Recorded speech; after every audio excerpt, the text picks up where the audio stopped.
Reporting corruption within the Department of Corrections. It's mandatory. In Florida, who mandates it? Who makes it mandatory? Well, number one, your Florida statutes, you'll find that reporting criminal activity in the Florida prison system is mandatory. It's also mandatory by the Florida Department of Law Enforcement, an agency that investigates all the police agencies in the state of Florida. They have policies and procedures that state we must report corruption. Look into your own policies and procedures in whatever state you live in, and I bet you're going to find in there that failure to report a crime could cost you your job, and it has cost officers their job. So why then, when an officer reports corruption on several cases that have been substantiated, why then is that officer retaliated against? Hi, I'm Gary York, True Prison Stories. Please subscribe if you like this video. Today, I have a special guest, former Sergeant Mark Caruso of the Florida Department of Corrections. We're going to tell you how he was retaliated against. We have evidence here on this table that we're going to show that he reported crimes. We have evidence here on this table that shows the people that he reported the crimes against. One captain was fired for the same allegation that Sergeant Mark Caruso reported. We have evidence that a warden was informed of incidents that had occurred in the Florida Department of Corrections. She was later fired for sexual harassment, but she's also involved in promoting this captain that was fired. So, without further ado, I would like to introduce former Sergeant Mark Caruso of the Florida Department of Corrections. Mark, thanks for being here today. Thank you, Gary. Please, before we start, introduce yourself and give us some history on the agencies you worked at prior to coming and getting into the Florida Department of Corrections. Sure. Well, for starters, I worked for the NYPD for almost 5 years. And also there was a lot of officers at Florida Department of Corrections, and including an assistant warden who called me a liar saying I never worked there, but I do. It's in my profile. You can't deny that. After that, I relocated to Florida. I worked for the Orange County Corrections 2006 to about a year. I was involved in a major incident there, and I decided to leave. And then after that, 2010 to 2020, I was with the Florida Department of Corrections. I promoted to sergeant in 2014 from Tomoka CI to Lake CI. And at Lake CI is where all the reporting started.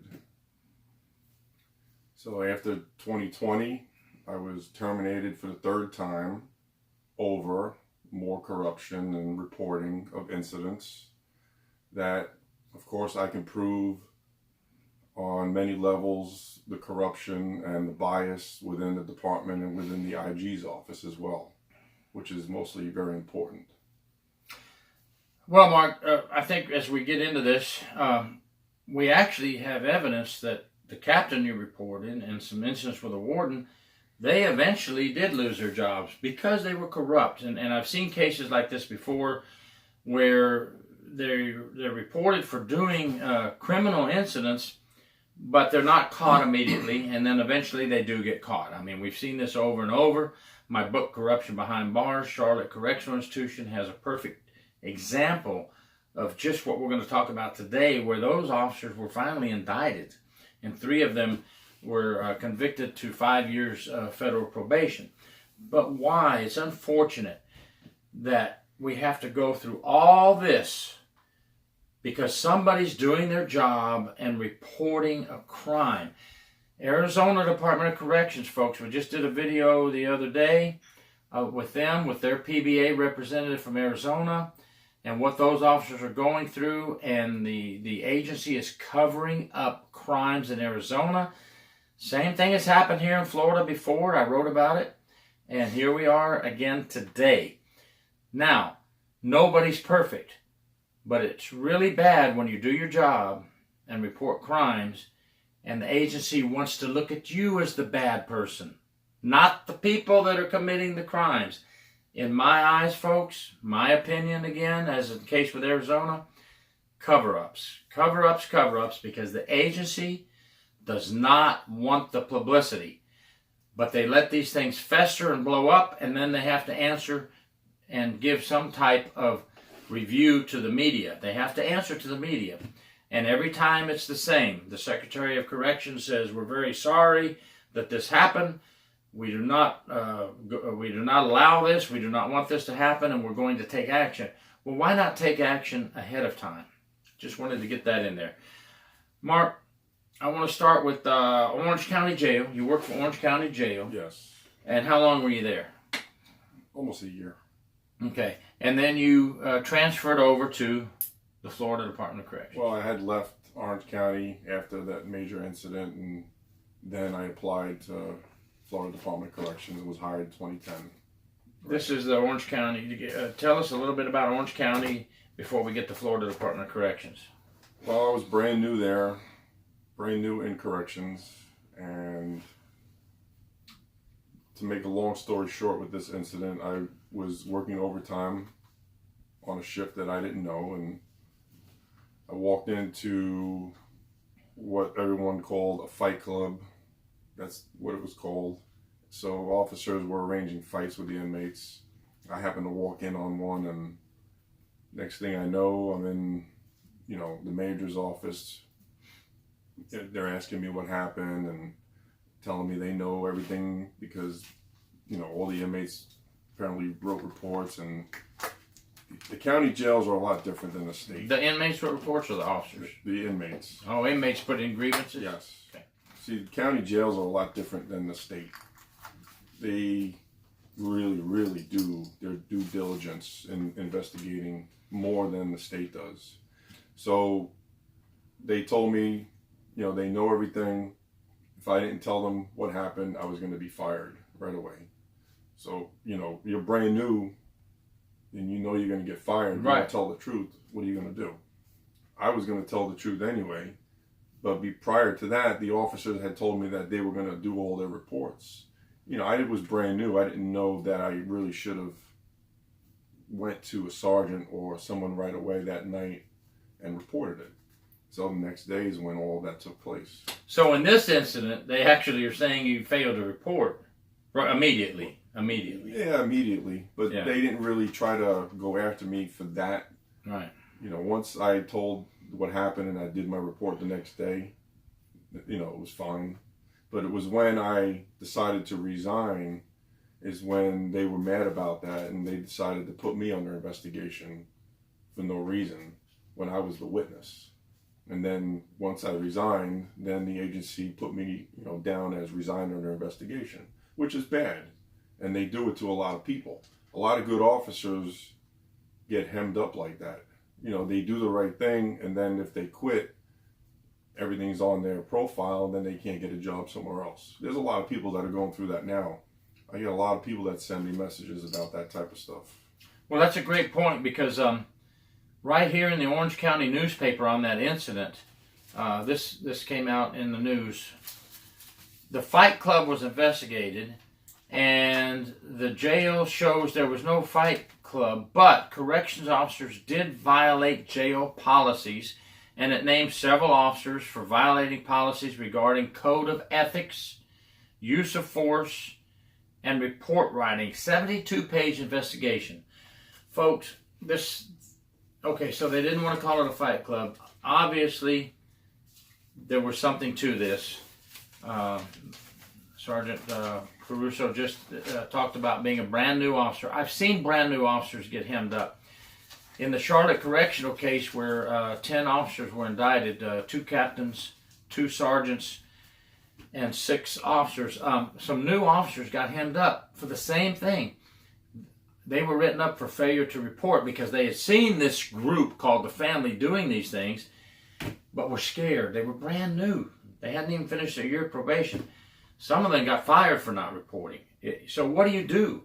I'm supposed to report, but I don't report because I'm being told not to by my peers. I'm brand new. It's not a good situation to be in, and I think we need to fix that, folks. This isn't good. Let me add to that. I've seen many brand new officers that had come to me, told me they've seen things, and were afraid to report it because the people that were involved in it threatened them that they were going to get rid of them, going to fire them, make their life miserable, force them to quit. It happens every day. Fear of retaliation. I wrote an article on this for corrections1.com. That article made it to #1 that month. Why? Because people know this is true and they'll read it, but a lot of people are afraid to say it. I'm not afraid to say it, folks. I've always written in my articles and in my books, fear of retaliation is the #1 reason staff are scared to come forward and report a crime. What did I say at the beginning of the video? It's mandatory we do it. So why are supervisors and high-level ranking officials trying to stop officers from reporting? Cover-ups. Don't want the black eye. Let me add, also, Tallahassee is very big on telling the world that they don't believe in retaliation. They go after the people that retaliate. That right there is not true. They know it happens. Believe me when I tell you, when officers report it, they get retaliated on. No matter what Tallahassee will tell anybody, they know it happens. They can't control it. Point blank.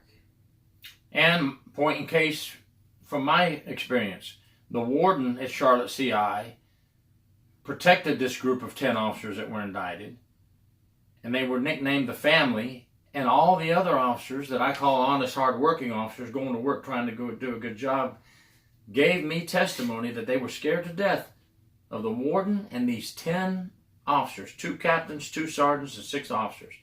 When a vigilante group forms within a prison, they really make it hard on the honest, hard-working officers. We're going to skip along as we do our points. We're trying to keep this video on point, but I do want to make some points that back up exactly what you're saying. Right. And I've talked about it before. People are scared to talk about it. I'm not. And I appreciate you being here to talk about your experience. I'm not afraid to report it or talk about it as well. The department knows me very well. Let's jump to 2012. You're at Central Florida Reception Center. First of all, you left the Orange County and then you went to... I left Orange County, got hired on at Tomoka in Daytona Beach. Then I transferred to CFRC in 2012. Okay. This incident was involved in your internal investigation. And the reason we're talking about these, Mark was internally investigated several times and reinstated after it was proved that what he told was true. And then in the end, the agency finally found something that they could use. They think they found a way. And let me emphasize on that. They think they found something and they used it against him, and it's not right. We'll get to all that. That's why I just wanted to let you know how we're building up to that point, how the agency retaliated until they could plug something in to get him out of the system. Medical bubble incident, CFRC. Mm-hmm. Go ahead and just give us a brief. I was an officer in the medical bubble and night shift. So medical is empty, nobody in there. So my job, of course, is to check doors, check outside the building, all of the normal stuff. So every time I would walk outside the building, they would put me on the radio telling me to get back on my post.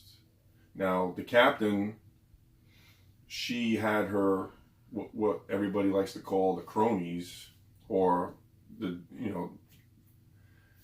good old boy gang. The good old boy gang. Yeah. So they would constantly put me on the radio, get back to your post, and then the captain finally, ultimately, would get me on the phone for whatever reason to tell me to get back to my post. But I'm on my post. Medical bubble, that's involved with a lot of things. So I'm on my post. So eventually she called me right before shift change and she started cursing me out. I'm the effing captain and, what I say goes and you do your job. I just said to her nicely, I said, you don't have the right to talk to me like that. I'm on my post. I don't know why you're saying I'm not on my post, but I'm here. So she wrote me up, and then I actually wrote an incident report before she wrote me up, stating how she cursed me out on the phone and she's unprofessional, because a lot of people, of course, were telling me that I should have done it. If I'd known then what I know now, I probably wouldn't have written it, because I knew what the consequences were going to be. She was going to come after me. So 2 days later, which is a violation, she wrote an incident report on me saying I was off my post 2 days prior. So why would you wait 2 days to write me up because you knew I wrote you up? She had to do it. So the warden called me in and tried to give me a 30-day suspension, and I says, no, that's not acceptable. I did not leave my post. He says, well, I'm going to have to fire you. I says, fire me. And that was the end of that one, and I fought it. They transferred me back to Tomoka, and then like 30 days later, I had my job back. And that's a point. That's a key point. Right. 30 days later, you had your job back. Right. Why do we have to go through this? You know, why is a leader coming up cursing at an officer? You know, that's unprofessional in itself. That's not tactful. We want to set the example as leaders. We want to be good leaders, set the example, and try to help our officers. You know, why not just go in there and discuss, you and the captain, discuss it? But no, we have to make it into a big cursing event leading to the warden firing you, and then you win your job back. So that tells me if you won your job back, along the lines they knew they were wrong. See, that goes along with a lot of things. If they want you gone, they're going to get you gone. No matter what it takes, they're going to try their best. They're going to do what they can do. That captain didn't like me because they knew about Orange County. It was clear as day. Everybody told me, but everybody was afraid to say something because, you know, it would have happened to them. I don't blame anybody for not writing reports or helping me. I can fight. I know how to fight. I know how to keep my proof. That captain, she knew I was going to get my job back, because when she sat next to me in the warden's office, she says, are you in the PBA? I says, yes. She says, oh, don't worry, you'll get your job back. What are you supposed to think of at that moment? How do you look at leadership, captains especially, and respect them? You can't. That's wasted time, wasted money. We could get on with security issues. Security is the main point, safety and security of the prison. Why are we playing these games at that high level? Okay? If they thought something was wrong, bring you in, discuss it, fix it, and move on. That's what a leader does. Leadership counseling. Okay? And as individuals working, we have to accept that now. We have to accept that sometimes we have to take a counseling, but that would have been the way to handle that. Let's discuss why I think you're wrong. Let's discuss, let you say your part.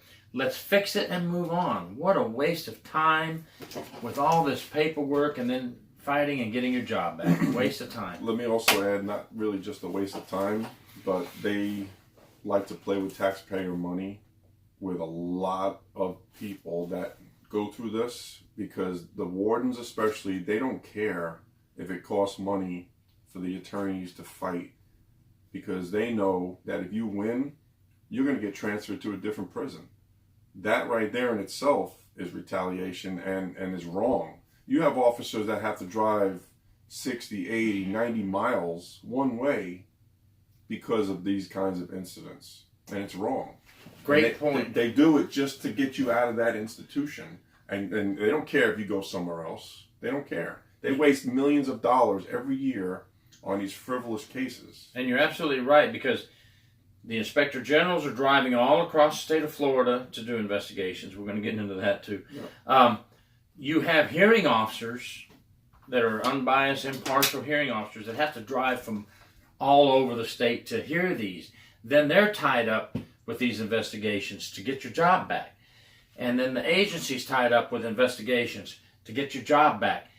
Why are we fighting each other, folks? Why are we not just going with the flow, admitting when we're wrong, and moving on? Now, I want to bring out a point here. If any of you think, anything about Sergeant Mark Caruso, these are all incident reports, and there's many more. This is all we could get a hold of right now. On inmates that he's caught with contraband. He has caught inmates with cell phones, escape plots, and a lot of contraband, and they were locked up for it. Incident reports done. Folks, he is in there doing his job. I mean, look at that stack of paperwork. I mean, if we went and got them all, it would be a lot more, but we have a lot of them. Showing that he's in there fighting crime, on duty, taking care of security threats with cell phones, escape plots that he reported, and there's a very important one we're going to talk about that was passed on to a lieutenant, I believe, and he did not forward that escape plot, and it later turned out to be true. So I want to emphasize, he is not an inmate advocate. He is for what is right. 100%. And here's proof, and we can get more. There's a lot of talk out there that what they like to call an inmate lover, which is ridiculous. If you call someone an inmate lover, you are the problem. Okay? When people are doing their job by the book, according to policy, like I do, you are the problem when you're saying that about people. I am not an advocate for inmates. I have locked up dozens and dozens and dozens of inmates, and I've reported officers as well. If you're wrong, I will tell you you're wrong. If I'm wrong, I will eat it. And that's absolutely true. Let me tell you, I was a correctional officer for the state, then a probation officer for state, then a senior prison inspector for 12 years for the state of Florida. Then I went back to make more money to the county jail, and I put up my briefcase. It's in the closet here now, still, years later. I put up my briefcase and suit and tie, and I went, put the uniform back on, and worked another 14 years on the floor for the detention, as a detention deputy for the county. And Mark was right when it comes to county. They do investigate and keep that staff corruption at a lot lower scale than the state does. If the state investigated these crimes like the county, we would be better off. Our sheriff had award ceremonies, had officers saying, here, I'm giving this award to Sergeant Mark Caruso. He reported a crime within the jail.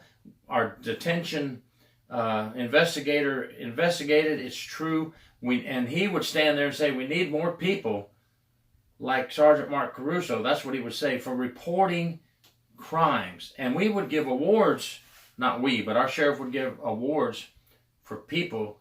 And it was an officer that I'm talking about. We've had several officers caught bringing in letters, bringing in cigarettes, and another detention deputy wrote it up immediately.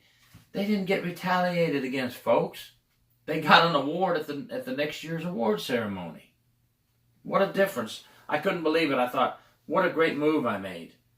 I'm with an agency that will not stand for corruption and rewards people who report a crime. The problem with the Florida Department of Corrections is that they control the IG's office. That's it. If the warden wants something done, the IG's office is going to go and do what that warden wants. Point in case. I went back to my regional supervisor report. I had a warden at Charlotte Correctional Institution who was with that family in my book. He pulled me to the side one day and he said, I'm rebuilding my captains. I need this captain out of here. You got an investigation on him. To my face told me, I need him out of here. You know what I'm saying? I immediately went and called my supervisor, regional supervisor, and back then, I left in 2006 for the Sheriff's Department. This was prior to that, late 90s, early 2000. We investigated that, but I couldn't do it because I was a witness to that. That warden was later fired, ladies and gentlemen. He got demoted first and then later fired for another incident. We didn't do that back then. We had Harry K. Singletary as our Secretary of Corrections. We find a crime, we investigate, and we took care of it. And if a warden asked me to do that, his name was Warden Farkas, folks, for anybody who's watching this from the old days. You may love him. I didn't dislike the guy. What's crazy about Warden Farkas is I actually liked him as a warden, but he had too much issue with trying to control the investigations. We didn't allow it, and that's the way it should be today. And they do that. Yep. Here's an incident. Were you ever lied on to get out of a building or dorm by staff? In other words, staff or supervisors didn't want you in a certain dorm because you were reporting incidents in there, and here they are, folks, as he should be doing. Now, that's Lake CI, and I'll go from the beginning of Lake CI. When I first got there, I was hoping to have a fresh start. No one knew about my past at the Orange County Jail, but that didn't last long. Inmates recognized me, and then ultimately officers knew about me, and then the word started to get out. You know, don't trust him, he's a snitch, blah, blah, blah, and all that stuff that they like to do. So after a while, I started finding out a lot of things about cell phones, contraband, and I didn't know who to turn to. So I ultimately approached an inspector who was there with K9, and I asked him, you know, if there's someone that I could talk to, you know, with confidence that they'll listen. And they gave me a senior inspector, and he was at CFRC, and he's actually the one who investigated my last case last year. So I would report to him for at least 2 years of corruption. Everything from introduction of contraband to abusive inmates. And you were doing this directly to an inspector? Directly to an inspector. I have all the text messages. I have all the emails for the proof. It's not hidden. It's there. Folks, I've had that happen as well. If I was assigned a case at a prison and I worked it, and later on officer witnesses had more information for me, they would contact me. And I would take the information, and we would get with our supervisors. I never saw anything wrong with that, but that's me. Okay, so eventually I had a post change to the mental health building at Lake CI, and I wasn't real happy about it because I heard a lot of stories and things that went on in the building that I knew I was going to have trouble with because they know I would report it. So I get transferred in there, and then I call the inspector, and I start telling him things that are happening in the building, and you know, and then I says, well, if you're not available on the weekends, who can I call to report something to if it's an emergency? He says, well, you can report to Major Rowan, who was the major at the time at Lake in the mental health building. So I was like, okay. So I go to Major Rowan on an incident, and next thing I know, a couple of days later, the inspector texts me back. He says, don't go to him, don't trust him. So the inspector told you that? Yeah, after the fact, he told me to go to him, and I've gone to him with stuff, and now all of a sudden, I'm branded. So now they wrote up these bogus reports on me saying that I wasn't doing my job, I wasn't keeping the building clean, I wasn't feeding inmates in a timely manner, which happens every single day in the mental health building. If you work in mental health and you're short staffed, like Lake was at the time, you know that is going to happen, guaranteed. And of course, if you're not one of their boys, they're not going to do this to you. Never. It only happens to the people they want to get rid of. So they wrote it up. They were trying to demote me at the time.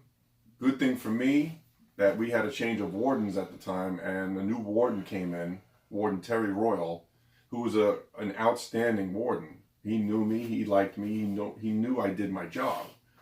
He put a stop to the demotion right away, and I was back on the compound, back doing my job, but the word was still out that I was reporting corruption.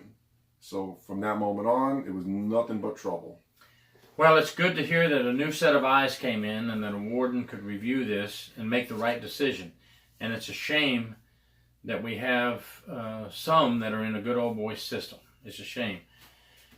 So that's over. So far, everything's been rebutted and you're good to go. Right. And I was still reporting corruption after that. Still reporting corruption as our Florida statute says we should, as our policies and procedures say we should, as FDLE says we should.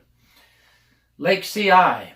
Now we have a captain over there, Captain Gass, who made the newspapers eventually. You'd reported him for being involved in an inmate beating. Tell us about that, and just to preface this, he did eventually get terminated later for another inmate beating that came up on another incident. I've seen this happen where they have a little vigilante group and they continue to do it and they think they're invincible and can't get caught. And, we're not there to beat inmates. That's not our job, folks. Care, custody, and control. We're there to serve and protect. We can stop inmates from doing bad things, but we're not there to beat inmates. Right. So that incident, on that day, I happened to be Security 14 at Lake CI at the time, and Security 14 pretty much runs the compound. He's the one that does all the movement, makes the decisions on a lot of things. So sometime in the morning, I got a call on the radio from the sergeant in the laundry room that he needed assistance. So I was the closest one to the laundry room at the time. I was on the rec yard, and I ran to the laundry room, and all the inmates that work in there were leaving laundry. So I ran in, and it was a big table, laundry table. Inmate was on one side of the table, the sergeant was on the other, and they were both going back and forth. They couldn't get to each other. So as soon as I walked in the building, the inmate seen me. He ran around the building, ran toward me. I gave him an order to get down on the ground. He complied. He put his hands behind his back. The sergeant held him. I cuffed him. Now, at that moment, situation's over. Right. So the inmate, he was starting to talk and say crazy things. So right away, I knew that he was a mental health inmate. You can hear it. He's talking about the CIA and this and that. Okay, he's a mental health inmate. He's handcuffed. He's prone on the ground, not going anywhere. He's no threat. So everybody else starts. The captain comes walking in, and the camera operator is behind the captain. She goes to put the camera on. He says, "No, stop, turn the camera off." And he pushes her arm down to turn the camera off. So at that moment, another sergeant grabbed me. And just as the sergeant grabbed me to pull me out, the captain jumped on the inmate on his back. And he started kneeing him in the face. So the sergeant's pulling me out as I see this. And I'm outside the building. And the first thing I say to the sergeant, I says, "What the F is wrong with him? Doesn't he know not to do that in front of me?" And I was mad. I wasn't mad for the fact that he really did it in front of me. I was mad at the fact that I knew that I was going to report it, and I knew what the consequences were going to be. And it happened exactly the way I knew it would happen. You got caught up in a good old boy system right there. It looked like the good old boys were right getting you out of there and setting you up at the same time. But later on, this same captain who thought he was slick ended up getting terminated, correct? He did. Did he get arrested for this incident? He did. Okay. For the second incident. For the second incident. So getting back to this first inmate in the laundry room, and you were a former inspector, and you know exactly what I'm going to say. Right. And I'm going to prove how the IG's office is either corrupt or negligent or both, and how the wardens dictate to them what they want done.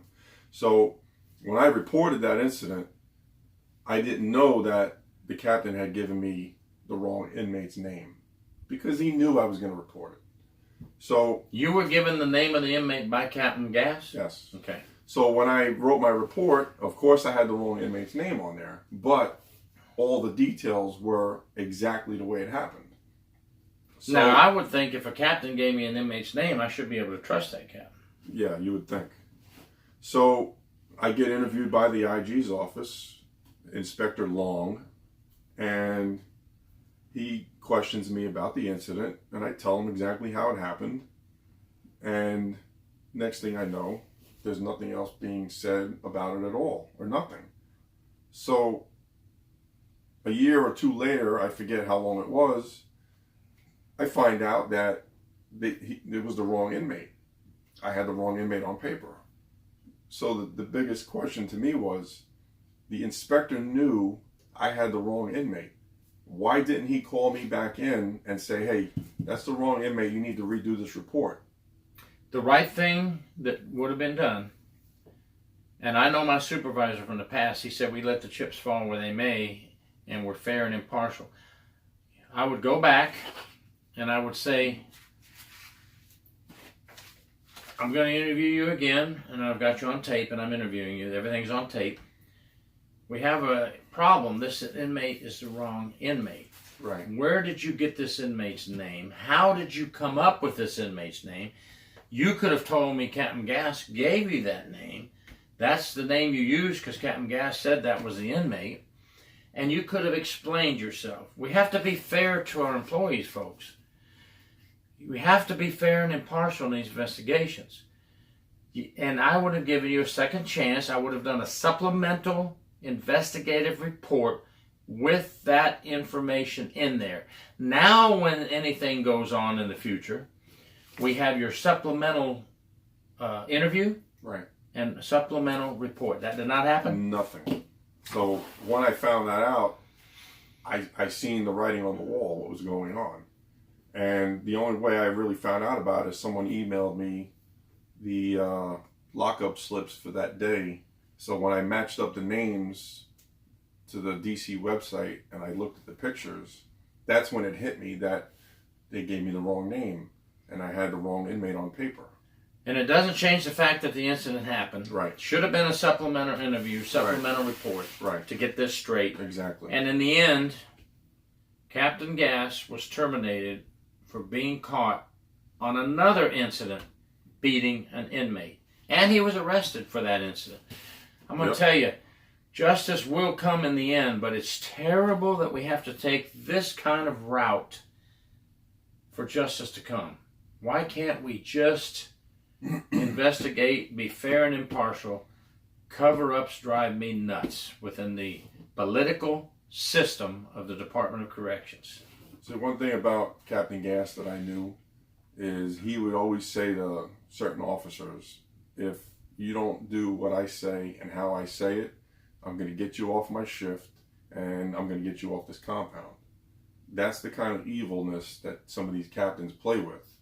And if the IG's office would have done their job instead of listening to the warden when I reported it, not only would he have been gone the first time, the inmate wouldn't have probably went through what he went through, and those other officers that were involved in that wouldn't have been fired and arrested along with him. Right, because other officers were fired along Yes. with Captain Gass and arrested, and they lost their jobs for following a leader like this. Same thing happened with the Charlotte case. 2 captains, if I remember I mentioned, were indicted along with these others.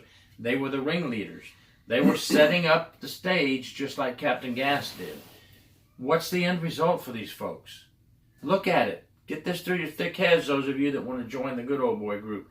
They get arrested, and they get in the newspaper, and they get fired. That's what happens when you play these games. All right, that was Lake. Now we're going to go to another Lake CI. You reported an escape plot, or that an escape was possibly or going to take place. What happened on that? Why didn't that get sent up the chain? Well, first of all, whether the escape plot was real or not is irrelevant. It's the fact that I got the information and it did lead to the 4 inmates getting locked up. And they were trying to plot something because there was information that I got about a civilian that was helping them make fake IDs. So to me, that was all relevant, to the situation, and I reported it accordingly. And to start out with this incident, after I got the inmate's testimony, well, let me start from the beginning at first. I get a phone call in my dorm from a sergeant in mental health. And he says, I need you to come to mental health. We have an inmate that wants to talk to you. I says, well, what does he want? He says, well, the inmate only wants to talk to you. So when he told me that, right away I had red flags going up because I was already working in mental health before that, and I knew there was a lot of bad things going on in there. And I thought I was walking into a setup. You thought, oh, should I talk to him or should I not? Right. I didn't know what I was walking into. So I go down there, you know. As soon as I walk in the building, everybody already starts talking. Sergeant Caruso's in the building. Everybody starts like scattering or watching because they're afraid. And I knew, you know, what I was walking into, that there was a lot of bad things going on in mental health. I knew it. So I go talk to the inmate. He's on camera, on audio. People are walking around, watching. I get the information. I leave. Now, everything that he said was recorded, because mental health is recorded. Right. And that's one of the pieces of evidence that I used in my case for this incident. So I leave the building. Now, my job is to go find the captain and report to him. So just my luck, I start walking across the rec yard, and the warden, Michael Mashburn, sitting on the rec yard talking to the captain, Captain Oddsoff. They're both sitting there. So I was like, this is beautiful. I can kill two birds with one stone. Go see them, give them the information. If they think it's important and something that needs to have action immediately, that's their decision. Yeah. At least I'm doing my job going to them first, which was the luckiest thing that I could have been involved in, because I seen them two first. I go there, I start saying what happened, you know, hi, Mr. Mashburn, Captain. As soon as I start talking about an escape plot, the warden gets up, picks up his cell phone, goes to act like he's making a phone call, and walks away. The captain comes to me, he says, hey, you can't do that. You got to come to me first. I says, I am coming to you first. You know, the warden's here, he needs to hear this too. This is about the institution. Inmates could escape, or maybe it's not really an escape plot. I don't know that. Not for me to decide. So I tell him what happened. He says, okay, go see Lieutenant Baltimore and do your incident report. Now, if you know me and if you worked with me, I will always do a report on anything that happens. Okay? I will never lie on a report. I will never not do a report if it needs to be done. So I go, I do my report on the state computer. Right? Right. I print it, right? I save it to the state computer, because why? That's evidence. Right. Right? Proof. Yeah. I do everything that I'm supposed to do. I hand my report to him. I keep my copy. A couple of other officers read my report. They were blown away by what I found out about and congratulated me. Good job. The whole thing. Most honest officers, all honest officers I run into, will congratulate you. Right. Yeah. So I sit down with the lieutenant. Now I give him all the information, and he starts bragging to me about how he has access to a database where he can look people up, you know, on the street, civilians. So I'm like, okay, whatever. Just do what we need to do, my report, and let me be on my way. So I'm literally sitting next to him, watching him send an email to a U.S. Marshal. So now, mind you, I'm keeping everything right here. Why? Because I don't know him and I don't trust him, because I know what could happen.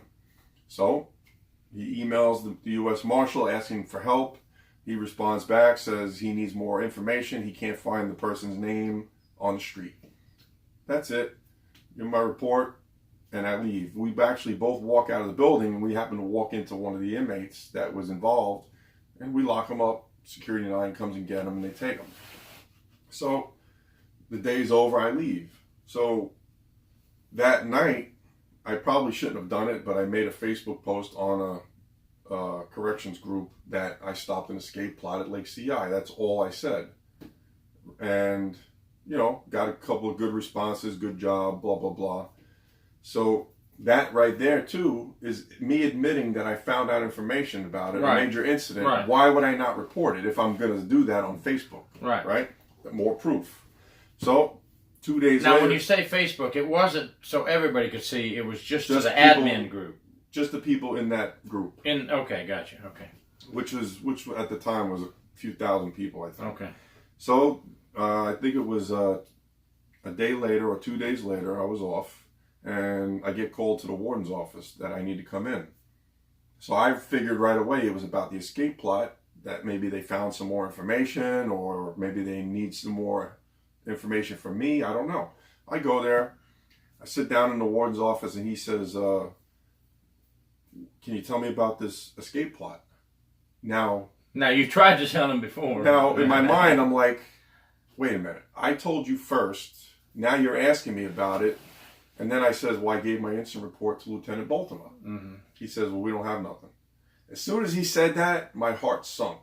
Because I knew exactly at that moment what he was doing. It never went up the chain. Well, they knew about it. No, but the incident report must have not gone up the chain. The incident report, if it went to him or not, I knew he didn't like me because I was reporting Captain Gas, because he had promoted him. Okay, gotcha.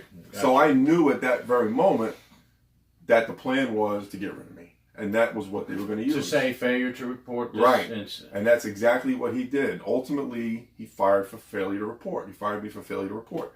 But now, if you think about a lot of things, and I'm going to prove the warden is corrupt, okay? And the IG's office as well. Number one, all he had to do was get the IT lady to, number one, pull my incident report. Number two, pull the emails for the U.S. Marshal's office that Lieutenant Baltimore sent. Right. Because I told him everything. I told the warden everything. He knew, but he didn't care. He wanted me gone. So that right there, and then the colonel, well, after I told the warden that I did my report, he says, well, where is it? I says, it's on the computer in the captain's office. He sends the colonel with me to go look at the report, right? Colonel goes with me. I pull it up. I show him that it's saved on the desktop. He takes his cell phone, takes a picture. We open the report up. He takes a picture. It's there. I'm not lying. You know, everybody knows if it's on the computer, if you print it, you email it, it's there, right? He says, yeah, you did the report. I says, okay. We go back to the warden's office, and now I'm thinking, okay, it's over. Should be done. He knows I did my job, and I can go about my business. Sure enough, he goes back there, he tells them, gives it to him. This is the colonel telling the warden right. the report's there. Right. He shows them the pictures, and sure, ultimately he didn't care. He could have went to the IT lady. He listened to all the proof. He seen all the proof. He knew I did the report. They were protecting the lieutenant at the time, and they wanted me gone. I knew this was going to happen. I knew it. After the Captain Gas incident, I knew they were going to be gunning for me. It was a fact. So he fired me, and then it took a judge to force the agency to come up with those emails to prove that I was telling the truth. A judge had to sign a subpoena for those emails. Right. So once that happened, the agency gave in and reinstated me. And once again, you got your job back. Right. Because you did the right thing. Now, because you reported the incident. And the outcome, what did this report end up proving? Well, the report, about false IDs and things. Well, the report, yeah, it proved that there was a brother of one of the inmates that was making fake IDs. You know, I don't know if they could actually prove he did it, but it was what the inmate had given me at the time. So also, during the time I was fired, Lieutenant Baltimore was promoted to captain at CFRC under Sheila Cumby, who was the warden at Lake at the time. With Captain Gas. Right, and I had reported things to her administration as well that she knew about, but she didn't like me either. So they promoted him to captain at CFRC, and then when it came time for me to get reinstated, he must have got a tip from either her or somebody in the agency that he needs to resign. Well, let me tell you, they're really mad at you now because all these incidents, you've got your job back and proven that everything is true that you said. At that point. So they're really mad at you now. Sure, at that point. So he must have gotten a tip to either quit or he was going to get fired because of me. This is Baltimore. And what happened to him? He quit. He resigned. He resigned. So why do you, as a lieutenant who was just promoted to captain, have all these years in, now you're a captain, you're doing pretty good as far as the rank structure goes, you resign. Right. Something's wrong. They knew. Yep. They knew I won. They knew I had to get reinstated, And of all things, they send me to CFRC under her. Back to her. Right under her. So as of now, Captain Gasses and some others have been fired over that. Baltima, excuse me, I never got that. Baltima resigned, got the heck out of Dodge before he could get in trouble. And then he was arrested for perjury. And then he was arrested for perjury. I remember that. That hit the paper. Right. Isn't it funny how all these people trying to get you are arrested for criminal activity, folks? Think about this now as you're watching this video. And then also Miss Cumby was in trouble at CFRC for sexual harassment and was fired. And this warden who is trying to protect these folks is fired for another incident, sexual harassment. And she was also gunning for you as well. Yes. She's gone. Here's a situation with her that really struck a chord with me, why I didn't like her. One day I was doing a search and I found a shank. Right? So I do a report with everything that I find. So I'm in the captain's office doing my incident report. The shank is on the table. Captain is sitting across from me. She comes walking in. She sees the shank. She picks the shank up and she says, "Oh, who could we plant this on?" And then real quick she says, "Oh, who could we find this on?" Now I'm like this doing the report. I'm trying not to look at her because I'm in disgust. And I look over at the captain and he don't want to look at me and I'm just very unprofessional. I'm just sitting there shaking my head, continuing to do my report, and that right there leaves a bad taste in my mouth. If you're a warden saying that. Very unprofessional statement, whether she meant it or not. Very unprofessional. Leaders need to lead by example, folks. I've written articles on leadership as well in corrections1.com. Look, I'm not perfect, folks. Mark's not perfect. We're not sitting here acting like we're perfect. Hey, in my 28.8-year career, I had to sit on the porch 3 times, 2 days at a time for incidents. Why did I sit on the porch and not get fired? Because I said, hey, I made a mistake. Okay? Right. Retaliation is a cancer that needs to be fought. It's Central Florida Reception Center. Tell us about the history there. Well, after being assigned there and working under Miss Cumby and all that I talked about, up came more problems when I was at the East Unit. And it started out with an inmate that was allegedly beat up by, his name was Officer Cordero. So the inmate told me what happened and that another officer was there that witnessed it. And I says to the inmate, do you want to report it?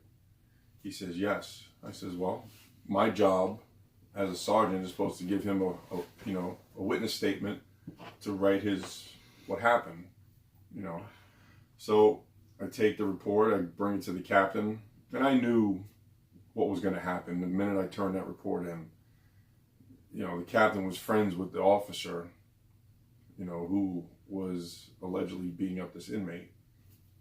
So as soon as I handed it to her, and I had emailed it also because I know that if it's not an email, it never happened. Right. You've learned from the others. Oh, yeah. So she says, oh, yeah, there's already something on that.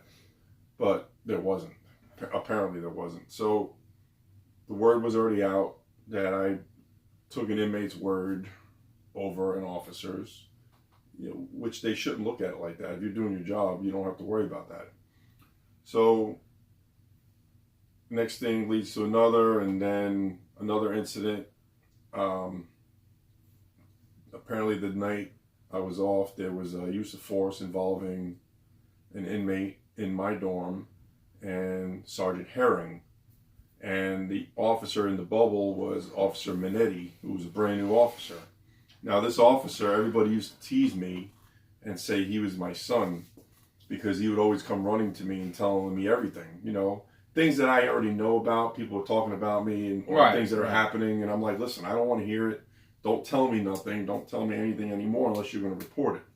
But he'd always come to me because he liked working with me and he respected me. So there was the use of force. Apparently, from what Minetti told me the sergeant walked into the bathroom. The inmate was on the urinal taking a leak, and Sergeant Herring gassed the inmate with no reason. So this has been reported to you by a subordinate? Right. So before Minetti got to work that day, when he told me the story, inmates right away were telling me the story as well. And, you know, I knew Minetti was coming in, so I wanted to see what Minetti said as well to see if it matched up with what the inmate said. And sure enough, it matched exactly to the T, the way they explained it and the way Minetti explained it. Now you don't have just inmates saying it, you have an officer that told Right. So me as his sergeant, you know, I advised him, which is what a sergeant is supposed to do. You know, I said, well, did you write a report? He says, no. I says, what do you mean you didn't write a report? He says, Captain Causey wrote the report for me. I said, really? He says, yeah. I says, did you sign it? He says, yeah. I said, well, why did you sign it if you didn't write it? And the narrative in that report is not the way you told me it happened. He says, yeah, I know. I was scared. You know, they kind of like forced me to sign it. I says, okay, well. Here we go again. Yeah, I knew that. I knew in my head it was going to be again. But I still had to stay focused and still do what was right. So I advised him, I says, listen, you can go to the IG's office, throw yourself at the mercy of the court, and write the incident report the way it happened and just deal with it the way it comes. Because if they catch you lying, you know, that's perjury. You can get in a lot of trouble for that. So he said, okay, I'm going to do it. You know, I says, okay. And like 2 days later, he came in. I says, did you do it? He says, no, I'm not going to do it. The way I wrote it is the way it's going to stay. I says, the way you wrote it? He says, yeah, the way I wrote it. So I knew right then and there somebody got to him. That they got to him, and that was it. But I still did my part. You know, I wasn't involved in it. I didn't see it. You know, I only was going off of what he told me. And one of the things that Warden Jones fired me over was stating that I was trying to force an officer to change an incident report, which is nonsense because I was doing my job. They knew they knew I was doing my job, but they didn't like it. From what you told me, you're giving him good advice to tell the truth, but somebody got to him, and he went and stuck with his guns. So they got to him, and they forced him to file a hostile work environment on me. Yeah. This is the one who trusted you and ran to you and told you everything. Right. Now he's flipped and doing hostile work environment. Because he's scared, because he knows they're going to do something. They've got him. Right. So they took him out of there and they sent him to the main unit. And after that, it was just downhill from there. They were just stockpiling everything and anything they can on me. And then this came about also. Now you're at CFRC PBA Representative Sergeant Mark Caruso. Text before calling. This is posted on the boards. Right. And this is one of them. Block out the number. Yes. Let me block out the phone number so nobody bothers you. And somebody crossed out Sergeant M. Caruso and put Sergeant M. Snitch.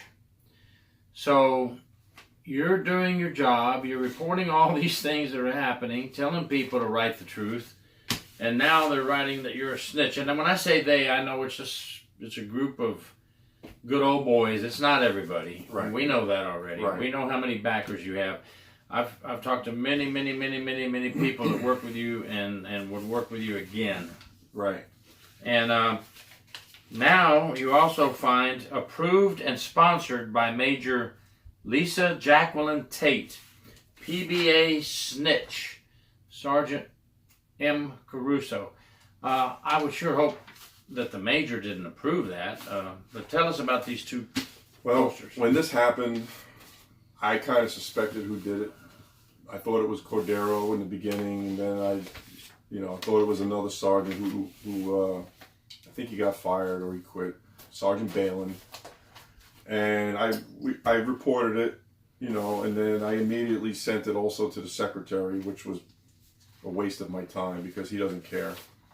And he responded back and said he was forwarding it to the IG's office, and They did their little investigation to make me happy, and of course they couldn't find nothing, which is nonsense because it was done on a state computer.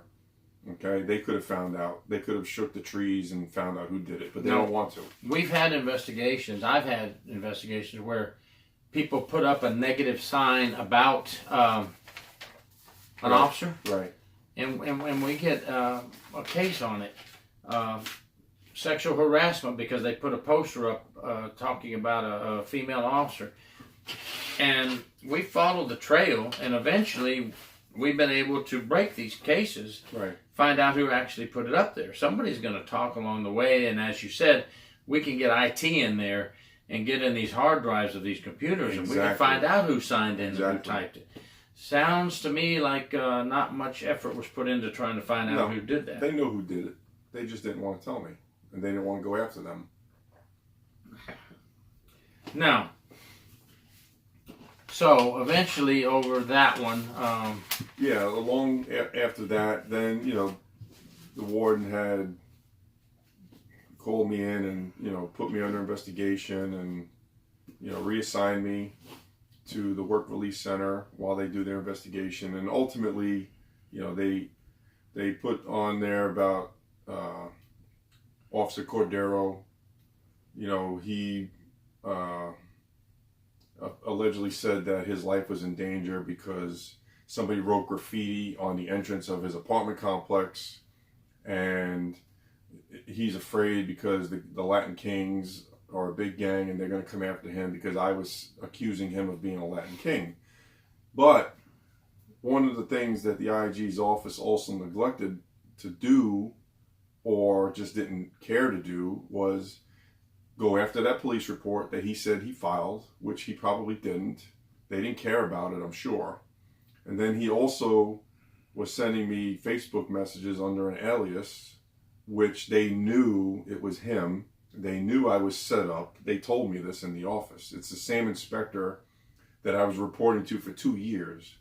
So they neglected to get the information from Facebook to prove that it was him, which they could have done easily. No, they didn't even bother. They didn't even bother because he lied to them and said that he didn't do it. But we all know he did, because it was ironic that the next day after that conversation, he had said that he got an anonymous tip from someone about that whole conversation. Well, that's too much of a coincidence. Well, as an investigator, just because someone says they didn't do something doesn't mean we stop. Right. Oh, you didn't do it? Well, my investigation is done. Right. No, that's not the way it works. I have their statement. Now I have to prove they didn't do it as they said, right, or prove they're lying. You follow the line right down the middle. Right. One of the other things that the IG's office neglected to do, and they should have, was question me about the Sergeant Herring incident when Officer Minetti told me what he witnessed. The warden fired me over that. They never gave me the opportunity to tell my side of the story or question me about it. Why? Because the warden knows what happened on the use of force. He knew what happened. He covered up for that sergeant. They knew that Officer Minetti was going to say what he said because they forced him to. And during my arbitration, every single person that came in, they sat right across from the warden. How could you get real answers from somebody when the warden is sitting right across from you looking at you and he's intimidating? Right. That's a conflict of interest. Right. They all got caught in lies in my arbitration. Almost every single one of them, including the warden. And you'll post that as well. Yes, there'll be a part 2, folks, with the arbitration. Right now, this video, we want to get you up to date where it's at, and then we'll have the arbitration will be another video separate from this one. So after all of this is said and done, right, and you look back after doing the right thing, I've got the paperwork right in front of me. I can see it with my eyes. I've looked at this. I've read that you've done the right thing by reporting these. They all came out to be true. By the way, is Officer Cardenas still working? Cordero. He quit because I believe he knew he was going to get fired, and apparently he was still under criminal investigation. Okay, now see, folks, there's the last one also. Resigned, possible criminal investigation coming. What does that tell you? Come on. You don't have to be an Einstein to figure this out, folks. Every one of these people is gone that were reported because why? They were doing corrupt things. They were doing bad things. You're supposed to report this. I hate this because we have new officers coming in all the time, and we have to have good, solid leadership for officers to be successful. Don't tell them in your policies and procedures they must report. Don't tell them in Florida statutes they must report, and then retaliate against them when they do. Somebody needs to step in and stop this. Your view now, number one, of the Secretary of Corrections, Mark Inch. What are your views of him after going through all this? Well, my view of him is he doesn't care about his officers. He's not a good leader. He's allowing his actions to be dictated by Ricky Dixon. Ricky Dixon is one of the biggest problems in this department. The secretary, I'm ashamed of what he's become and what he's done and what he's allowed to happen in this department. They know what's going on, but they refuse to take action. They don't look at correction officers as professionals. They just look at us as babysitters or a body in a seat. That's all they care about. And that's basically my opinion of him. We've heard a lot of officers say this, and I've got some recently retired captain friends and other people and other officers have said the same thing you just stated. It's terrible when they're looked upon that way. Now, you're going to have a good old boy system that's going to doubt everything we said. Of course. They're going to deny everything we said. Of course, but everybody knows the truth. And that's the way the good old boy system works. Deny, deny, deny until you get arrested and put in jail. Right. Okay? Exactly. So, politicians. What about the politicians involved with DOC and Florida DOC? Are they helping the cause at all? Well, I know a lot of politicians. I've talked to many of them. Some of them still text me and call me and ask me how I'm doing. And some of the ones that I've talked to don't even call me or text me anymore. I guess they figure I'm not there anymore. What good am I? So some of the politicians do actually care. You kind of can see who they are. And then there's the ones that just go with the flow and hopefully, they can just get reelected and keep going on. I've seen some politicians that have a genuine care for the betterment of corrections, and I've seen some that only care about themselves. We need to have more politicians that fight for the officers. They need to fight, when things happen to the officers, like if an officer gets hurt or gets killed, they need to show their care. Go to the funeral, call the family, come to the institution, help the officer out, something. It's not all about the inmates.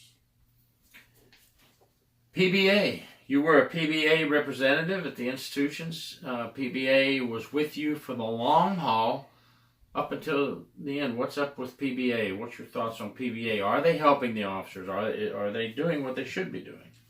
Well, the PBA is a necessary evil. Police Benevolent Association, by the way, folks, is PBA. Right. The PBA is a necessary evil. We need the PBA because, frankly, officers, if they get fired, they can't afford legal help. Everybody knows that. The best thing about the PBA is the legal help that you get. I used to be a big advocate, and promote the PBA, try to get members. I got a lot of people to join. I can sadly say that I'm no longer promoting the PBA or encouraging any kind of talk of the PBA. But I will say that people still should join the PBA because of those reasons, because they need that legal help. It's kind of a double-edged sword. I feel that I could have won my case easily, and the PBA did not want to take my case further into the Court of Appeals, which is sad because during my arbitration, you could clearly see all the lies that were put against me. because they got caught in lies, and it's sad that I couldn't go on further with it. And if you could have gone on further to the Court of Appeals, either through PBA or dishing out money of your own, right, which you shouldn't have to, right, with everything I've seen, and with part 2 coming up at a later date on another video with arbitration, you could win this thing again. Well, I tried to get an attorney to handle it on my own, and of course, once they hear that the PBA didn't want to grieve it, right away they backed off. I guess they felt they weren't going to win. But I was paying out of my own pocket, and attorneys were still adamant about not touching it. You shouldn't have to do that. Shouldn't have to pay out of your own pocket. But ultimately, I know this for a fact, and I'm stating this. The truth is going to come out about my last termination. Those officers that lied on me, they are going to get caught. It's a fact. Well, everyone has so far. We've gone down the line. Right. Everyone has so far. And wait, stay tuned, folks. Cordona, did I say it right? Cordero is gone on his own. He knows he's in trouble. There's going to be some more to follow. For what I was told about him is apparently he's rolling over on some other officers to try to save his neck from getting arrested. Always happens that way. Right. Always happens that way. The crooked, the good old boy system, and then they get caught, and they're mad about people telling the truth and reporting crime. And what do when they get caught? They roll over, yep, folks, and tell on those good old boys that they were good old boys with. Come on, folks. Yeah. Let's get real. Let's see the writing on the wall. He was big on calling me a snitch. He has openly, and look at what he's doing now. Exactly. It happens. That's what happens with these kind of people. I've seen it over and over. I've investigated it. I've written about it. It's just terrible. Folks, I'm going to put a little plug in for me. I just got put into another college textbook.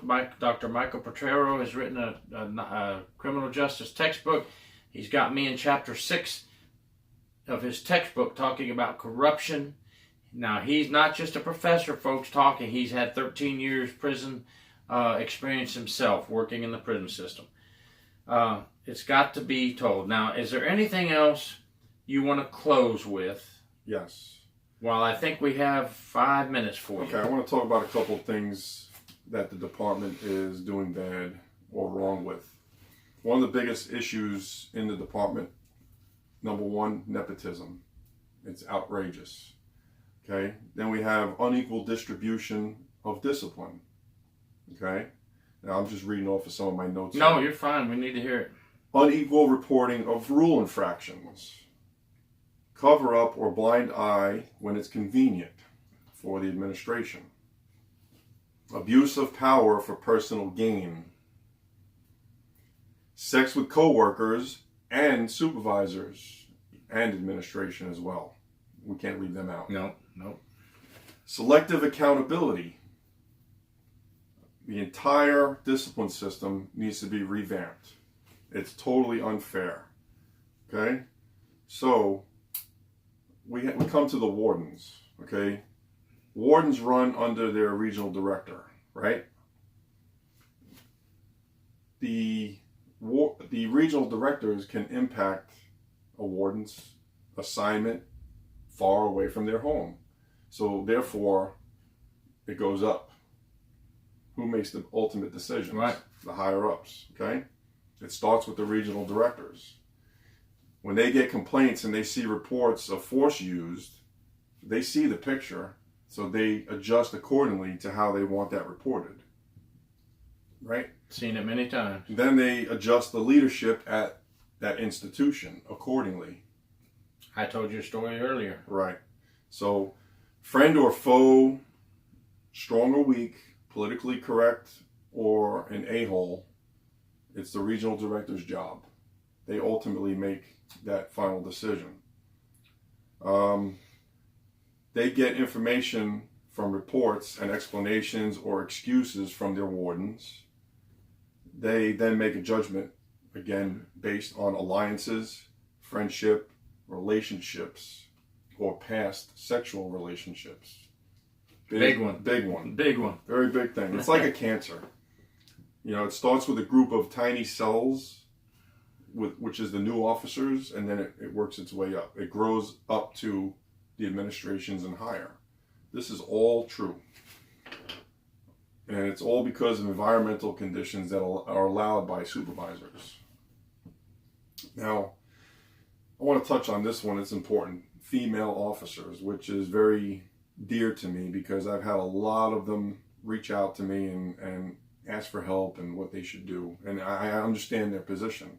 You know, when female officers start having sex with their supervisors or their bosses, you know, they get special treatment, they get special assignments, they get favors, and it's not good for their work ethic, or, you know, they sacrifice all of that for their work ethic. And the majority of female officers don't like those female officers. Very, very true. And it goes both ways, folks. We've had male officers having sex with female captains, majors, wardens. Right. And the women that don't play along, you know, that bust their ass, sacrifice working, bad assignments, bad shifts, every holiday, those are the ones that pay the price. Those are the ones that get pushed out. Right. Or get, you know, they try to force them to quit, or they write them up until they get fired ultimately. I've had them contact me about this stuff. It's crazy. That is in my book as well, Corruption Behind Bars, with another administration, with the Crosby administration. Yep. If the females didn't play, they weren't part of the group. Yep. Now with the men, if they were quiet when inmates got beat or if there was abuse, and they became trusted, right, and or promoted, which they do, and they're liked and protected by the upper management, then they get to enjoy the perks. So again, the wardens control all the information that goes out of the institution. If you have a bad warden, he's going to protect his boys. They control the narrative, and Men's Reports is a great example of it. Yeah. Because Julie Jones got embarrassed by a lot of the Men's Reports that were out. So now she made every warden just assign somebody that was competent enough. And this is Julie Jones, for those that don't know, is the prior Secretary of Florida Department of Corrections. Right. So if the narrative doesn't fit the warden's agenda, guess what? It disappears. Right. Okay? We've investigated those type of things too, but that was back in the day when we were allowed to keep things straight. Right.